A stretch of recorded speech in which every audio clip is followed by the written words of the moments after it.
Salut, c'est Mike, bienvenue dans le podcast des codeurs nomades. Aujourd'hui, on va parler des CMS et de quand est-ce qu'on code finalement, puisque on me pose souvent la question, on me dit à quoi ça sert de coder s'il y a autant de CMS, donc pour rappel les CMS, donc Content Management System, tu vois, ce sont tous les outils type WordPress, PrestaShop qui te permettent donc d'avoir des sites ou des sites et des applications toutes faites, toutes prêtes, qui te permettent donc de plus coder.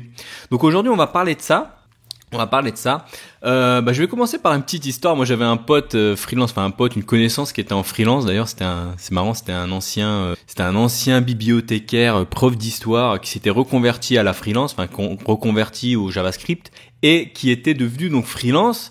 Et en discutant avec lui, je lui disais ok, qu'est-ce que tu faisais avant? Donc il me racontait qu'il était dans bibliothécaire, tout ça, mais que juste avant de passer freelance, il s'était mis à faire des sites web pour des clients, et que qu'il avait arrêté, il avait arrêté. Donc je lui pose la question parce que ça m'intéresse quand je vois des profils d'entrepreneurs. Donc je lui demande pourquoi tu as arrêté. Et donc il me sort que finalement ça lui prenait trop de temps. Ça lui prenait trop de temps à coder, à livrer pour les clients. Et puis c'est vrai que les projets, ce type de projet, de site web, de boutique e-commerce, tout ça, c'est vrai que ça prend du temps, tu vois. Donc je lui dis quel CMS tu utilises pour tes clients là, puisqu'il me parlait qu'il avait utilisé, qu'il était sur un projet de boutique en ligne. Donc je lui demande quel CMS il a utilisé. Puis là il me dit mais non, attends, j'utilise pas de CMS, moi je voudrais pas arnaquer le client, puis je suis codeur donc je code tout, tu vois. Le mec me raconte qu'il codait tout. Donc il codait le site complet, une boutique e-commerce complet de A à Z from scratch. Alors je crois que c'était en PHP. Et là du coup je suis tombé un peu des nues, je sais pas comment on dit, mais ça m'a un peu choqué. Je me suis dit mais comment ça tu recodes tout, donc login, inscription, panier, etc. Et donc le mec recodait tout. Donc pour la petite histoire, je comprends que ces projets ils arrivaient jamais à terme, puisque si tu réinventes la roue à chaque fois, il y a peu de chances que tes projets ils arrivent à bout. Donc voilà pour la petite histoire. Puis en plus, t'imagines que le mec était débutant, tu vois. Donc du coup, il apprenait peut-être que pour lui, peut-être que justement, il s'était dit aussi que c'était une bonne manière d'apprendre. Dans ce cas-là, je veux bien comprendre, mais faut pas facturer ça à des clients. Et le pire, c'est que en développant ce genre de fonctionnalité, tu fais du code, on va dire, moins standard, c'est moins sécurisé, puisque toi t'es débutant, tu sais pas comment sécuriser une page, tu sais pas comment on peut peut-être hacker ta page de login, etc. Tu vois, tu feras forcément plus de bugs et que t'auras pas la communauté derrière qui va te dire attention, telle page, t'as une faille de sécurité, etc. Tu vois. Donc voilà pour la petite histoire autour des CMS, tu vois, pour te montrer que on peut tout recoder, mais tu vois, c'est en termes de comment dire. Si t'es entrepreneur, évite de partir là-dedans. Tu vois, il y a deux visions, soit t'es entrepreneur, soit t'es codeur, tu vois, mais à un moment faut allier les deux, tu vois. Donc moi, pour revenir sur les CMS, des CMS t'en as pour tout, tu vois, des CMS, tu peux faire des portails, des sites vitrines, tu vois, des sites e-commerce comme je te disais avec PrestaShop, Shopify, etc. Tu peux faire des annuaires, tu peux faire des forums, tu peux faire des blogs, tu peux faire des sites un peu comme Diglike là où tu mets des likes sur des articles, tu peux faire des sites collaboratifs, des sites de news, des wikis. Enfin, tu peux faire quasiment tout finalement qui existe. Enfin, tout, t'as pas tout, mais t'as une grande partie de ce que tu peux retrouver sur le net qui existe sous forme de CMS, tu vois. Je donne un exemple, et puis c'est pas réservé forcément pour si t'as pas de budget ou des choses comme ça, hein. Je peux te donner par exemple, si tu vas sur le site de la Maison Blanche, tu vois, le site de la Maison Blanche quand même, tu vois, le gouvernement américain, tu vois, eux ils ont pas de problème de budget, tu vois. Eux ils ont un site qui est fait avec un CMS bien connu qui s'appelle Drupal, qui est un peu plus galère que si tu connais WordPress et Joomla à configurer, parce qu'il y a énormément de config à se taper, mais c'est beaucoup plus malléable. Enfin, tu peux faire beaucoup plus de choses, mais c'est beaucoup plus c'est un peu plus galère à rentrer dedans. Tout ça pour te dire que des CMS, t'en retrouves un peu partout, hein. Tu vois, je crois qu'à l'époque t'avais même le site de Peugeot qui était fait avec PrestaShop. C'est pas réservé uniquement aux petites structures, hein. T'as des grosses structures qui utilisent des CMS pour les mêmes raisons que je t'ai dit avant. T'as tout ce qui est sécurité, etc., la communauté que t'as derrière. Autre chose qu'il faut savoir sur les CMS, c'est que t'en as dans différents langages. Tu t'en as en PHP, en Java, maintenant t'en as en Node, etc. Tu vois. Donc des CMS, t'en as pour un peu tout dans différents langages.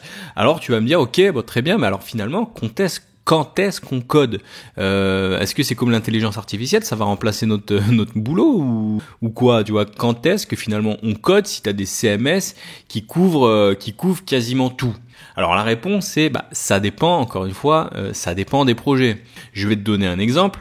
On va reprendre l'exemple de mon pote là qui faisait des sites e-commerce. Il faut bien sûr pas tout recoder puisque ça sert à rien, tu vois. Tu vas pas recoder le login, l'inscription, le panier, ça c'est des standards.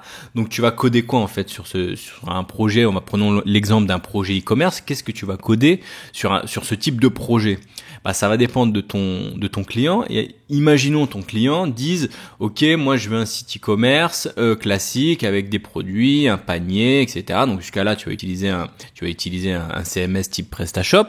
Et admettons il y a une fonctionnalité qui soit pas couverte par le CMS. Admettons, je sais pas, il vend des chaussures et il veut les personnaliser en mettant un logo dessus. Tu vois, je dis n'importe quoi, mais peut-être que le module qui permet de télécharger la photo et la mettre sur la chaussure pour que le client puisse visualiser les résultats avant de passer commande, peut-être que ce module n'existe pas et peut-être que là il faudra coder.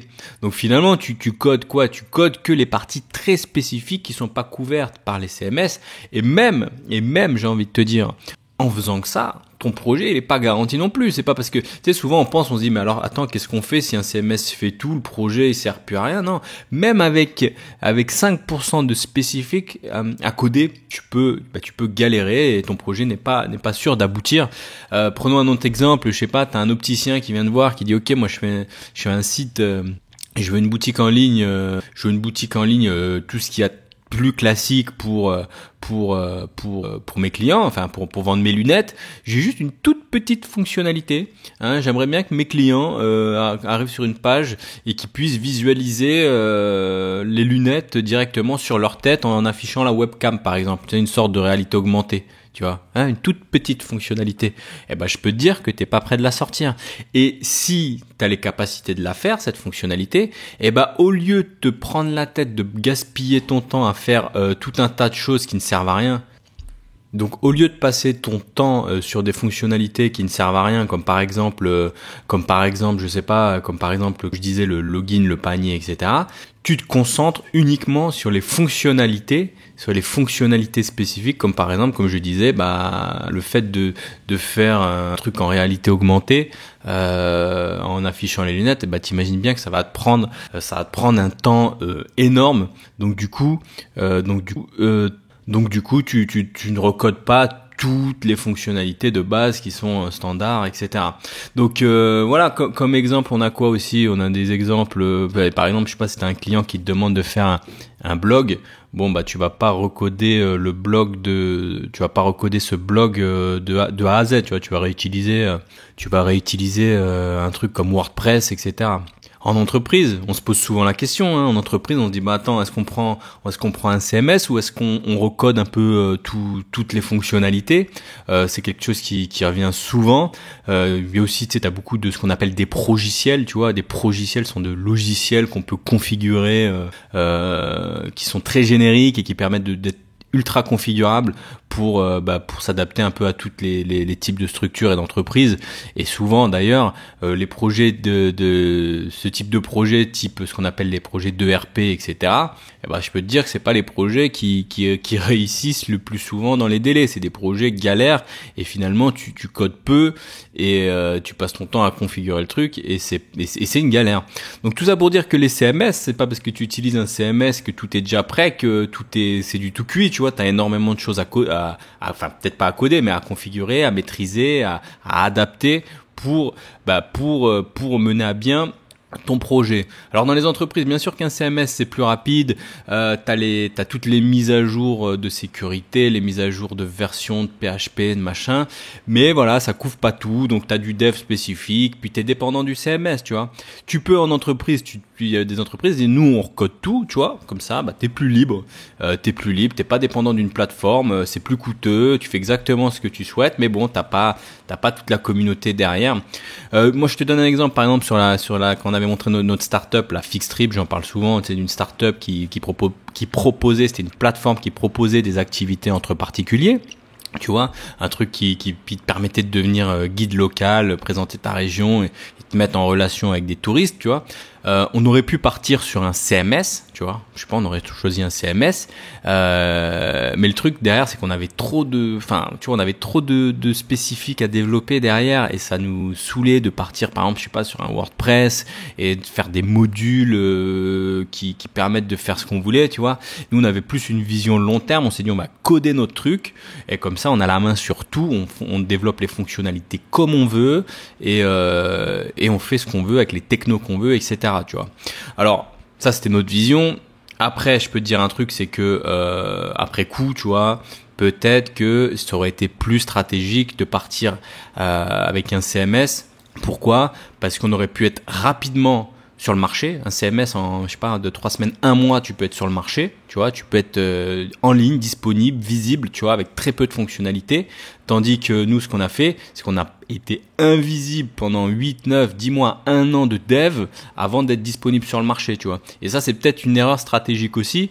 Il aurait peut-être mieux valu, comme je te disais, être rapidement sur le marché, quitte à faire une petite version avec un petit CMS rapide et en parallèle développer un truc plus costaud avec nos propres technos, etc. dans le but d'être bien scalable plus tard, etc. et pouvoir développer nos fonctionnalités. Donc tout ça, voilà, pourquoi je te parle de tout ça aujourd'hui, c'est que c'est pas tout blanc ou tout noir. Il faut, comment dire, il faut en fonction de chaque projet s'adapter tout simplement et faire les bons choix. Autre cas aussi où on peut coder finalement, un dernier cas où tu peux coder au lieu de prendre un CMS, tu vois, parce que c'est le sujet du podcast. Quand est-ce qu'on code ou quand est-ce qu'on utilise des CMS? Truc que je recommande souvent aux débutants. T'as des personnes donc qui souhaitent donc trouver du boulot en tant que développeur et qu'est-ce qu'ils font?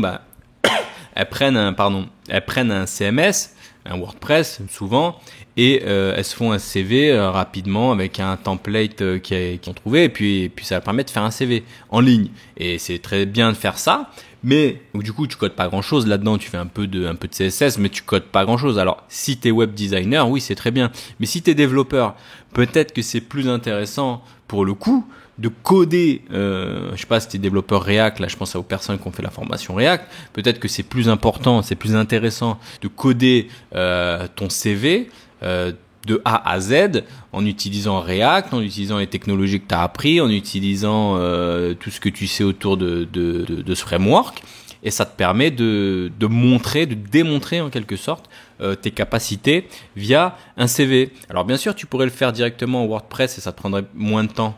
Mais là, c'est un des cas où tu vas passer plus de temps à coder ton CV, mais derrière, tu auras peut-être plus de retours. Donc voilà, c'était un petit podcast comme ça pour te parler des CMS et quand est-ce qu'on code. Et comme tu peux le voir, il y a différents cas et il y aura toujours à coder, même si tu as des CMS qui couvrent beaucoup de choses, on pourra jamais tout couvrir.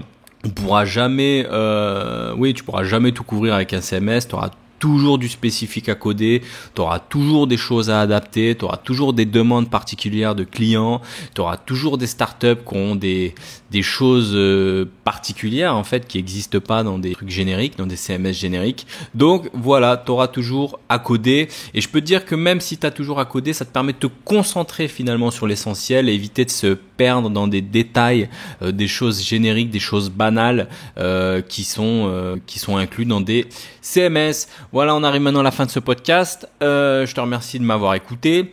Si tu me découvres, moi je suis Marek, je suis codeur, je suis freelance, je suis digital nomade. N'hésite pas à t'abonner à la chaîne si tu es sur YouTube. N'hésite pas à t'abonner au podcast et mettre une petite note de 5 étoiles de préférence. Ça m'aidera beaucoup à faire connaître le podcast sur Apple Podcast ou sur SoundCloud. Je te dis à lundi si j'ai le temps de faire un podcast puisque je serai plus à Bali, je serai sur les îles Gili. Donc normalement j'ai simplifié mon process de podcast. Donc normalement je vais pouvoir te sortir un podcast lundi. Si j'en sors pas, ça sera la vidéo du mardi. Je te dis à bientôt. Salut.